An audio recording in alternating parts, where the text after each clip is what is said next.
Notice how the carbon fiber is also covered, and you're going to cut it out in this shape because that way you can do both sides with this one pattern.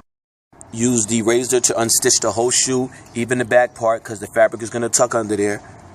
We line up our design. Now you're going to lay your pattern over the design, picking exactly where you want and where you want it to go. And then you're going to take the razor blade and you're going to loosen up the sole connected to the foam posit part all the way around. This will allow you to tuck the fabric. I cut out my fabric and gave myself some tucking room, so make sure you do that. Now we're going to add blood splatter.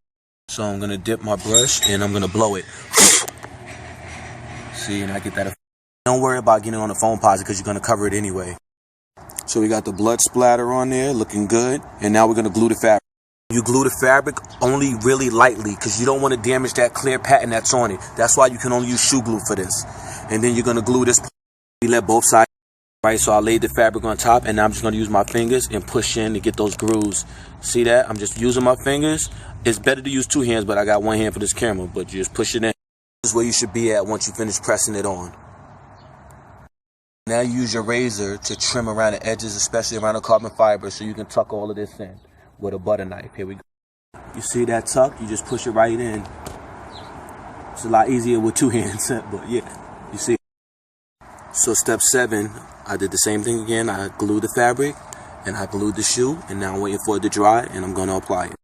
Now it's all tucked and it will be time to do the toe box. So now it shows we need a green piece to put there, so I can cut it from here. Now that I have my green piece, I'm going to glue the back of that and glue this and apply it. So now the toe box is done and the whole shoe is ready to glue down the suede, and I'll show you. So now I'm going to use my finisher's glue to put the glue under the suede, and then I'm going to hold the suede down to glue it. As you can see, the glue is there, and I'm just going to hold it down, and I'm going to do that all the way around. I don't think it's that hard to understand that. So now, I know you're going to want to see how I put this back down. I actually just do the same thing. I put the finisher's glue right there, and I take my time and go all the way around. Glue is there, and now I'm going to close. That one's done, go all the way around. So now I use the butter knife to hold the sole open a little bit. I add my little glue in each spot.